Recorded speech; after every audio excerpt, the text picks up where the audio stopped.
Guys, this has got to be some of the dumbest advice I have seen in the SMMA industry for a very, very long time. This has gone on for way too long. I'm just going to come out and say this is the stupidest advice. Not only is it the most stupid advice I keep seeing in SMMA over and over and over again, but it's one of the stupidest ways to ever start a business. Now, I want to give you and just ask you a simple question. Do you really think you're going to be successful if you actually start an SMMA by doing this? Number one, you go to YouTube, you start looking at gurus, you pick Facebook ads because a guru mentioned it, and then you pick cold emails and you start spamming people with cold emails to local businesses to try sell them Facebook ads. Do you genuinely think that is going to work? Let me ask you a question. When was the last time, right, you actually bought something from a cold email? When was the last time you actually was happy to hear from somebody who pitched you something from a cold call? In fact, if I was to cold call you right now to try sell you agency transportation, for example, and you never have heard of agency transportation whatsoever, what would you say? Number one, you'd probably tell me to you'd literally tell me to get the F off your phone. Number two, you'd probably be like, why are you trying to scam me? Number three is like, who the hell are you? And what are you talking about? What's this age transportation shit? So guys, why do you think that going to YouTube, watching a couple videos on YouTube, picking Facebook ads and then trying to do cold emails to just random brands, random businesses is going to work when every single person on the internet is doing the exact same thing? Why don't you do something different, guys? Now, to me, this is not how you're supposed to build a successful agency. Here's what I actually recommend you do instead. Number one is, let's talk about what people actually do. Number one is people try to pick Facebook ads because they keep hearing these gurus talk about Facebook ads over and over and over and over again. Number two is they'll do some sort of like cold outreach in order to try and land meetings and get clients, over the line to sign them as clients on a retainer fee. Now, to me, if everybody's doing that and you keep seeing these gurus mention that over and over and over again, and everyone's going left, you want to go right. So I get questions asked a lot as well, guys, just real quick, I hope that first of all jogs your memory, starts jogging your brain, and you can start seeing outside the box now as to why things aren't working. Not because, number one, everyone's doing it. Number two, it's just bad advice in my opinion. Number three, that's not how you're supposed to build a business. Building a business is about supplying an actual demand. Supply and demand. If you can't understand that, then you don't understand business 101. This is not some sort of gimmick. This is not a methodology. This is just business 101. For example, somebody wants their grass cut. They're too busy to do that, so you cut their grass for them. That is literally supplying a demand. There is no if, and, or buts around that. That's not a scam. There's no unethical shit about that. There's no weirdness going on there. I need to do this job. I haven't got time to do it for myself, or don't have the expertise. Therefore, I need you to do it. So what I've noticed as well, guys, is that people aren't understanding where people's demand is at. Let me give you an example. So most people, right, when they start this SMMA stuff, they hear gurus talk about either social media management or Facebook ads. So they just, and now nine times out of 10, they just pick the Facebook ad stuff because they hear that it's more money. So they're already thinking in the wrong way. They're thinking about what's in it for them, aka I'm going to make more money if I offer Facebook ads, therefore I'm offering Facebook ads. And then what they do is just go and select a niche at random. They normally select a niche, by the way, because of the guru has said it on a YouTube video. Then they start doing cold outreach to that particular niche because the guru said it as well. So this is all three of those kind of like methods right there is broken already. Number one, you picked a service based on what a guru said. Number two, you picked an outreach method based upon what a guru said. And number three, you basically listen to gurus all over again. What you need to do is stop listening to gurus and start listening to your niche. This is a term or a phrase that I'm trying to, or a quote that I'm trying to kind of like coin and make you understand this. Let me give you an example. Take a look at outreach methods, right? I get questions and people asking me, what's the best outreach method in 2023, Montell? Should I do Instagram DM? Should I do LinkedIn? Should I do Facebook? Should I do cold email? Should I do cold calling? And I'm literally sat there thinking like, bro, what you need to do is understand what outreach method your actual niche is receptive to. Let me give you a proper real life, real world scenario case study. So back when I was trying to reach out to dentists, right, I did over 300 and something like cold calls to dentists over a period of maybe like 3 to 4 days, and I was really going ham at these cold calls, guys. Like I was struggling to even get from the receptionist to the actual dentist. In fact, here's some real metrics. I got through to 0 dentists, the people that own the business. I got through to zero of them. And I was speaking to the gatekeeper because the gatekeeper kept giving me the excuse that the dentist is busy or is in surgery right now and he'll call you back later. Still to this day, this was back in 2018, I believe it was, 2018. And I'm still to this day waiting for a call back from these dentists, and it is now 2023. I am obviously not getting a call back anytime soon, guys. So don't just go out there and just start thinking, because the thought process you guys are tackling or coming at SMA in is the wrong kind of thought process. You want to start thinking about, what is my niche receptive to? What does my niche actually want? What service should I, in fact, what niche should I even actually go for? Because most people aren't even like sitting down to actually do proper niche research. Most people just pick a niche because they've heard someone else say it. That's absolutely insane, guys. That's not how business works. If business worked like that, I'd be on YouTube just literally teaching this dumb shit where you just go and listen to another guru and you just pick his niche and you pick his service and you pick his outreach system and you just go and try it. Now, that's what I like to call monkey see, monkey do. Monkey see, monkey do can sometimes work, but it's very difficult for it to work because you don't know the ins and outs of the business. So let's break this down real quickly then. So when it comes to your outreach method, right? Instead of asking me, Montell, because I'm getting tired of this question, I'm not getting tired of it, but I get it asked quite a lot and I can understand why. But instead of asking me, a dude on the internet, what's the best outreach method? And then, yes, I have worked with a lot of agency owners, up to almost close to, I think it's 900 agency owners at this point. What's the best outreach method? And most of them are doing all different types of outreach methods, of course. But instead of asking me, because you think I've got this crazy knowledge or expertise, which technically I guess you can say I have because I've been in the game for so long. However, instead of asking me, why don't you just go and ask your niche? And here's what I mean by that. Let's say you've got a niche and you have to pick a specific niche, right? This is me assuming you've done research into a niche or you've set a hypothesis to it in order to kind of like figure out what niche you want to go after. If you don't know how to pick a niche, go back on my channel. I'll probably make some videos on I've made quite a few videos, should I say, and I'll probably make some more videos in the future on how to actually pick a very good niche in 2023. But what you want to do is I'm just going to assume you've already got a niche established and you're going to go after this particular niche or these couple of niches. So what I want you to do is just take one niche at a time, right?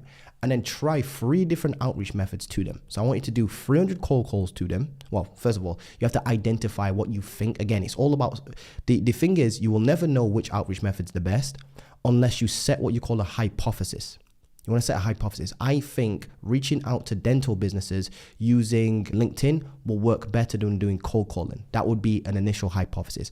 Your initial hypothesis is probably never going to be right the first time round. This is science, guys. It's a science behind this. So what you do is you keep the niche the same and you change the outreach method, but you do the same number of outreach to them in different kind of like outreach method ways. That's kind of messed that up a little bit, but let me explain it very clearly. So you've got dental niche. This is your niche. You got dental niche and the offer stays the same. For example, you got a dentist niche and I'm going to pick the same cliche Facebook advertising shit just because we all can picture it in our head. Again, I'm not saying this is a good offer to offer right now in 2023. It might be, it might not be. It's just hypothetically speaking. Let's say you're going after the dental niche, right?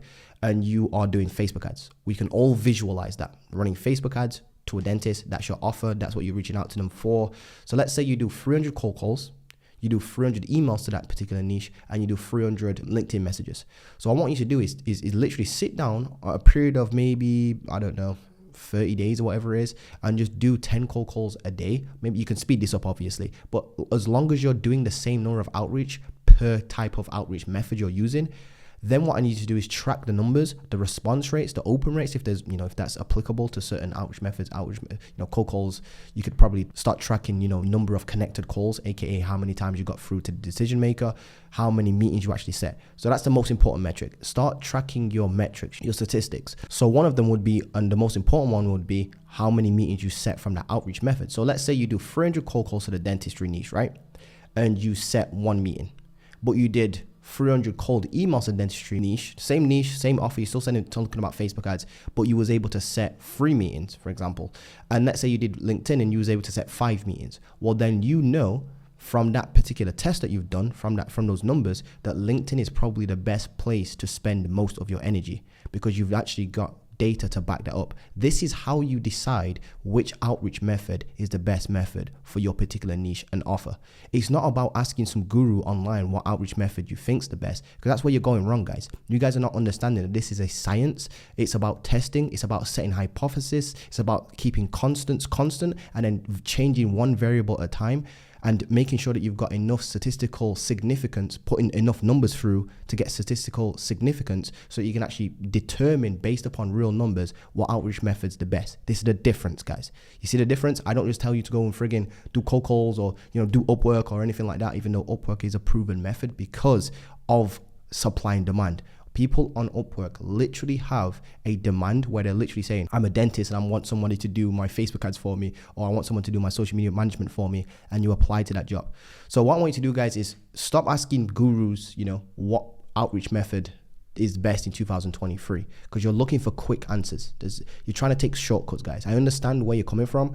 You're trying to take shortcuts and do a little bit of niche research. What you need to do is get into your niche and actually just start asking your niche. Like when I say asking your niche, it's about testing them. AKA, let's say you're doing car dealerships, you would do 300 cold calls there. And again, the number 300 can obviously be a little bit higher. I would recommend at least 300, by the way, because again, you need to make sure that you're putting enough numbers through the actual system to get statistical significance. So that's when you've got enough numbers to actually, come to a solid conclusion that, look, I've done 300 cold calls to this particular niche and I set X amount of meetings. Therefore, I think this is the method we should go down. And then once you found that one outreach method, stick to it. It's the same thing with your offer as well, guys. So come up with a couple of offers. So let's say you've got a niche and you found a perfect outreach method for them now, but your offer's slightly off. Start testing different offers now, but keep the actual outreach method the same. So let's say you found out that doing LinkedIn messages to dentists after testing 3 different outreach methods is the best. So now you've got dentistry, that's locked in as a constant. You've got your LinkedIn messages, that's the outreach method that the dentists are most receptive to in this, hypothetical scenario, this pretend scenario. So now you've got that locked in as well. That's a constant. So you've got 2 constants. You're going after the dentist niche with LinkedIn messages. The next thing you want to start testing is what sort of offer works the best. So then what you can do is start sending 300 messages, right? Using scripts. You can start testing different scripts now. So you've got script number 1, script number 2, and script number 3. So script number 1, you send 300 messages of on LinkedIn. Again, you're keeping it constant to dentists. You're keeping everything constant. The only thing that's changing this time is that you're testing different scripts. So you got 3 different scripts. You're going to send 900 LinkedIn messages. Again, keep that constant. You're going to send 900 LinkedIn messages. 300 for the first script, 300 for the second script, and 300 for the third script. Then you're going to start testing open rates. You're going to track your open rates. You're going to track your metrics and see which one sets you the most calls, gets you the most positive responses, the most book calls, and the most clients as well. And that, guys, is how you actually start a successful social media marketing agency. In fact, I would go as far as saying this is how you actually start any business whatsoever. This is how you start a consulting business. This is how you start a SaaS business. This is how you start a frigging t-shirt business. This is how you start any business, because what you're actually doing there is you're listening to the market and finding out what Susie wants for lunch. You're finding out what Susie wants for lunch and how she wants it delivered to her as well. So you're literally figuring out where people want their message being, put to. For example, trying to reach out to dentists via cold calling is a pain in the ass. I can actually tell you that from real life experience. But reaching out to car dealerships doing cold calls is so easy that you could probably start setting up meetings like within the next hour. I'm not even joking. Like when I started cold calling like car dealerships, I was setting meeting after meeting after meeting. I mean, I was still getting the the rejections and stuff, but it was so much easier to get through to the business owner and actually set up meetings. I remember setting I think it was 3. I went from doing dentistry to then moving into car dealerships and trying that niche out with the same actual outreach method, which was cold calling. And I did a couple calls on my first day, and to my surprise, I actually set about, I think it was 3 or 4 meetings or something like that on my very first day. I just didn't really like the car dealership kind of niche, to be honest with you. I wasn't really interested in it, which was stupid because it's almost like I wasn't really thinking like this back then. I was just all over the place, sporadic. And that's another thing as well, guys. Being sporadic and not scientific with this is probably what's holding a lot of you back. You're just trying to bombard everybody with cold emails. You're just going all over, just focusing on one niche, focusing on one outreach strategy. And then if that doesn't work, move on to the second outreach strategy for that particular niche. If that doesn't work, move on to the next outreach strategy for that particular niche, just to see which one gets the most responses. Once you've got the most responses, then you can start tweaking and testing different offers. Because think about it, it goes in sequential order. You've got a niche, let's just keep that constant for now. Then you need to start figuring out where this niche is most responsive at, aka do they respond to emails? If they don't really check their emails, then try a different method. Is it Facebook DMs? If they're more responsive on their Facebook, then try something else, to make sure you've got at least 3 tests going on. Because sometimes, just doing double split tests is cool and all, but you can miss out. Imagine you try cold emails versus Facebook messages and you didn't try cold calling, and cold calling turns out to be the one. You've kind of messed up there. So the more data points you can collect, the better this is going to be. Then you start collecting how many responses you get and how many meetings you probably set. Then once you start realizing that, oh shit, this particular niche responds best to, cold Facebook messages, then that's when you can start doing more cold Facebook messages, because then at least your offer that you're going to be testing next is going to at least be open and responded to, or at least be seen. So now you can actually start collecting feedback from that. Once you start getting enough data points, you start getting enough feedback points. And once you start getting enough feedback points, you can start moving in certain directions and becoming better and better over time. And that's why I think that starting an SMA or an agency and trying to scale to 10K per month, just by watching a guru and trying to steal their outreach method, steal their script, and steal like their niche is absolutely shit. It's the dumbest thing ever, guys. Absolutely dumb as hell. And again, the reason for that is because you don't know the ins and outs. You haven't done the numbers. You haven't looked into the numbers. You're just taking things at face value without doing any research yourself. Anyway, guys, I just wanted to put this little rant out there. I know this is a little different type of video, to be honest with you. I'm normally kind of like on my computer and doing shit and explaining shit. But this is still very, very important because this is going to weed out a lot of bullshit and probably stop and prevent some of you guys from doing the cliche mistake of just watching, coming across these business models, drop shipping, Amazon FBA, SMMA, and then picking, drop shipping because you think it's, I don't know, you can make money online by clicking buttons, and then you realize it's harder than what it actually is. And then you pick SMA, and then you realize it's actually harder than what it is because all these gurus just start talking about Facebook ads, and you start sending me. It happens every single time, guys. I've seen it so many times. It even happened to me. I started drop shipping, moved into SMA, then started doing cold outreach. Nothing worked for me because I was all over the place, sporadic. This is exactly how you fix that, guys. Very, very valuable if you watch this back actually. Anyway, guys, hope you've enjoyed this video. Don't forget to drop a like, comment, and subscribe, and turn the notification bell on so it helps me with the algorithm, guys. Anyway, love you guys. Oh, by the way, if you've got any questions or if you want to work with me one-on-one, click the link below, go to my actual Instagram, drop me a message, or just watch the video below. There's actually 2 new videos for you guys to watch. One is the introduction to Hybrid Agency 2.0, which is my one-to-one program. If you do want to work with me one-to-one, if you don't worry about it. Number 2, the second video is the huge behemoth 1 hour and 45 minute long video on how you can actually start an SMA in 2023 using what I like to call the hybrid approach, guys. If you guys don't know what that is, I definitely recommend checking it out. And if you do know what it is, I still recommend checking it out because it's going to give you some extreme value on just not only being able to see my journey personally, but being able to see like hundreds of other students that have done it as well, and so many freaking case studies in there. And you can actually see people, flying out their parents that have been able to succeed as well. And it's a good place to kind of like mentally motivate you as well. Even if you don't want to enroll into the program or whatever, just use it for some motivation, guys. Honestly, that's why I do this sort of stuff anyway on YouTube anyway, guys. But I love you guys anyway. I'll see you guys in the next video. Don't forget to drop a like, comment, subscribe. Peace, guys.